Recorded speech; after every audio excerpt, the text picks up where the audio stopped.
I've learned a lot about panels over the last few weeks. Enough that it's changed the way I view them, and certainly changed the way I think about them in my own work.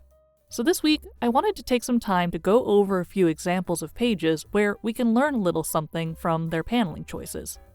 To that end, I flipped through a few of the graphic novels and manga in my collection and selected pages where I thought the choice of panels had an interesting impact on how the story is read. So let's get into it. And I guess, spoiler warnings? Most of the pages I picked were from close to the beginning of every story, with the exception of the page I grabbed from a Witcher story. But if you care, I've made sections for each page I'm talking about, so you can skip a section if you were planning to read them yourself. Also, all these comics and manga are owned by their respective creators and companies. Please don't sue me, I'm a broke artist. Spy Family Chapter 1.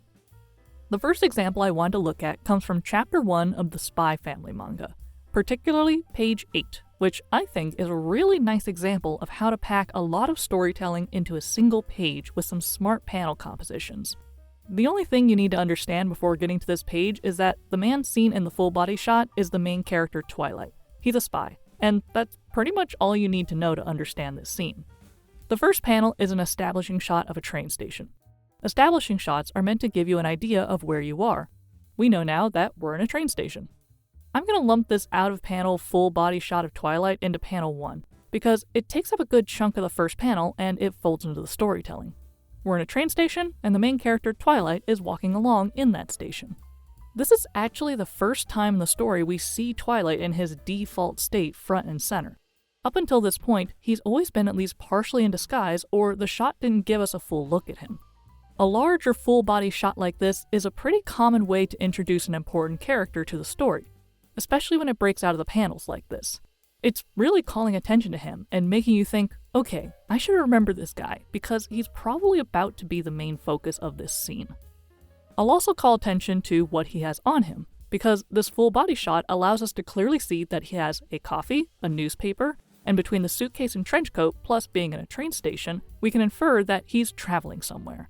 The newspaper and coffee are about to be relevant too, so it's important that we see that he has all these things. Choosing to have Twilight floating over all the panels instead of having a panel dedicated to him walking is also an economical choice for storytelling, but only so long as he's not blocking important elements of other panels. And he's not. We only needed half of the first panel to get the idea we're in a train station, and his feet don't take away from the readability of the panel below. It fits in 3 elements in the space where originally there were only 2, and I think that's a very effective way to use the page.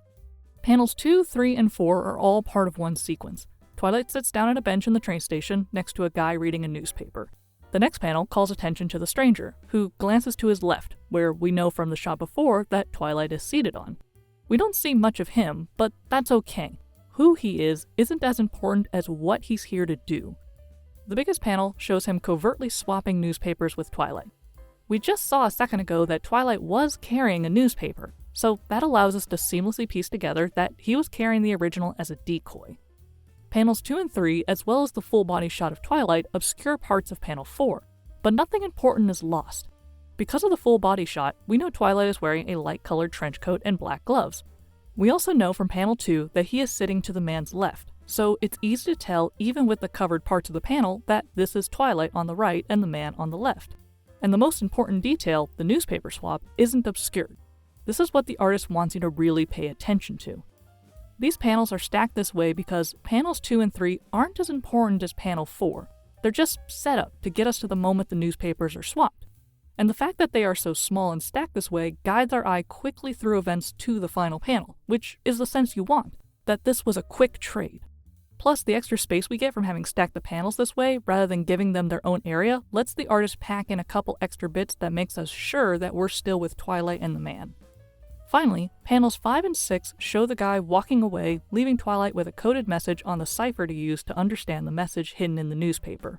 We see Twilight watch him go. They tip their hats politely at each other, all part of the act. And squeezed into that final panel with Twilight is the announcement of the train departing and a sound effect you can assume is the train moving. This transitions us to the next page, where Twilight is now on the train, reading the coded newspaper and drinking the coffee we saw him with earlier.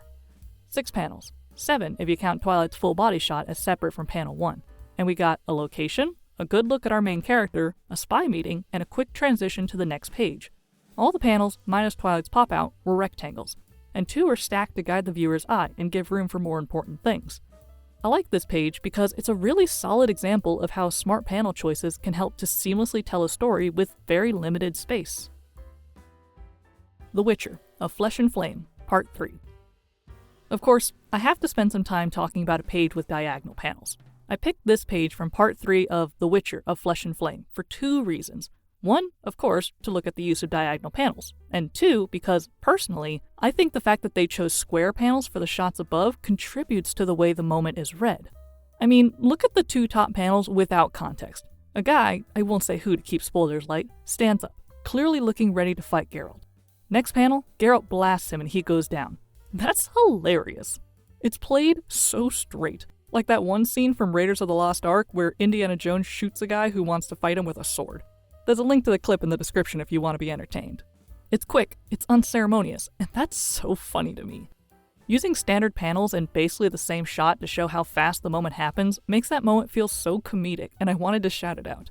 Go read the whole story. It's got a lot of little comedic moments like this, which I find makes it so charming, especially considering how dark most Witcher stories are. Then we get to the action. A quick check to confirm that, yeah, our man is down, and then the real threat lunges at Geralt. He parries, hitting her bracelet, and it shatters, which causes a big problem on the next page. It's a very fast interaction. Tilting the panel gives it that action-y vibe. Could they have gotten away with the usual rectangles? Maybe, but I'm giving this page style points. The tilt makes that lunge look longer, like she's coming up and at him. His responding strike is angled to keep him above her. He has the advantage, and the angling makes us focus right where sword meets bracelet. This is a textbook example of how diagonal panels gives a reader a sense of action and excitement. And realistically, if rectangular panels had been used instead, they probably still would have gone with a tilted composition to add that dynamic action in. Chopping off the parts of the square that would have been on the far sides of the action gives the page more space to add extra panels like the check-in on the guy Geralt down. Beyond that, there's not a whole lot more to say about this page, and there doesn't need to be. Action pages tend to have less going on than pages where plot progression is happening. But, like I said, I like this page because it manages to get 2 fights on it that have 2 very different vibes because of the paneling choices. Cool stuff. The Killing Joke, first 2 pages. This example is going to be a 2-page study, because the 2 pages are linked to tell one continuous story. We're looking at the first 2 pages of The Killing Joke. I'd mentioned previously that for a comic about people going crazy, the panels are pretty straightforward and clean. Are there moments where the paneling could have been played up a bit more? Probably. Are these 2 pages one of them? Nope. In fact, it's their sameness that makes them interesting. The first 2 pages are comprised of 18 panels, 9 on each page. Each panel is the same size. There is no dialogue. No singular shot is more important than the other. They're each on a singular journey of getting you, the reader, from point A to point B. And that's exactly what it does. But it does it with such a vibe. It's a dark and rainy night. A car drives alongside a gate, its headlamps beaming. It pulls up alongside a sign, Arkham Asylum. A dark figure gets out. We just see an arm and a cape, but we already know. This is Batman. His dark silhouette enters the premises. He passes Commissioner Gordon and a cop.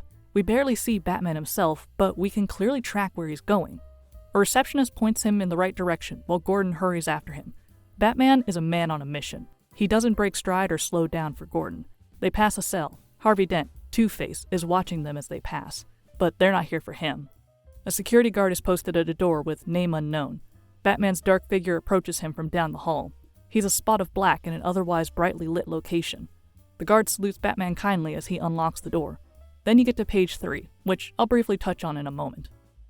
2 pages just to get Batman into Arkham Asylum and to his destination. Could it have been cut down to 1 page and still gotten us to that cell? Probably. But 2 things would have been lost as a result. First, you would lose that build-up. We'd journey with Batman to that cell. If you've never read the story before, you don't know who he's there to see.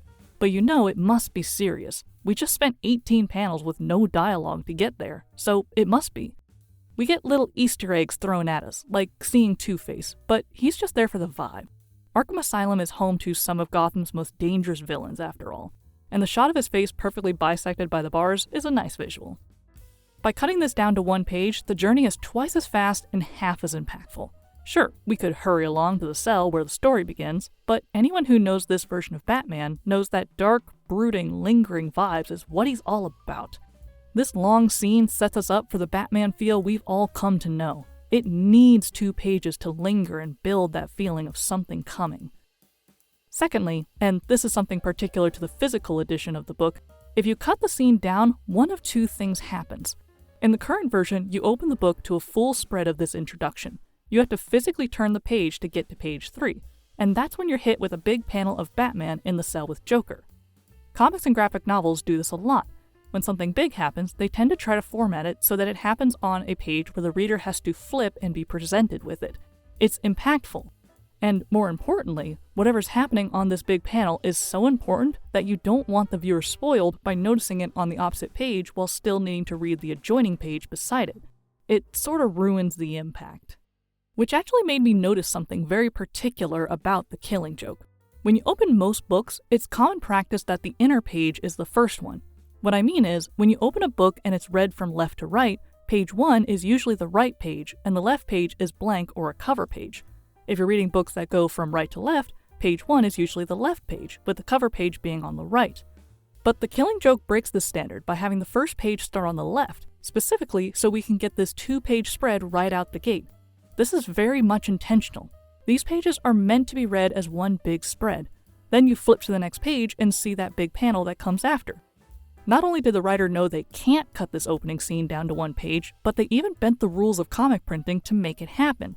And I think that makes it even more noteworthy. This is an example where using panels of the same size heightened the way the story was read.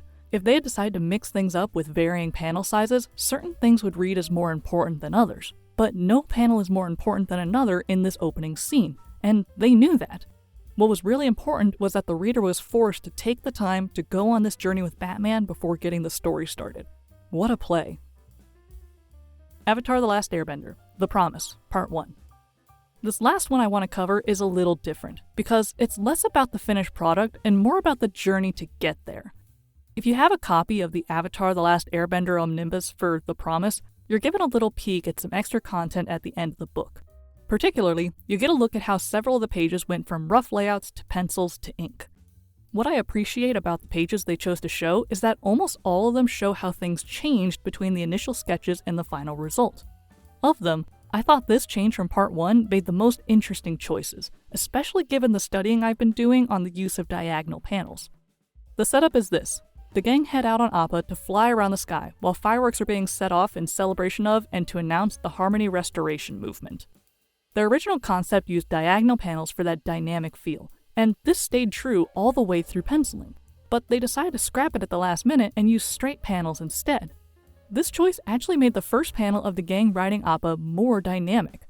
In the original, we get a full look at Appa flying, but because of the size of the panel, Appa and the gang are all we can see.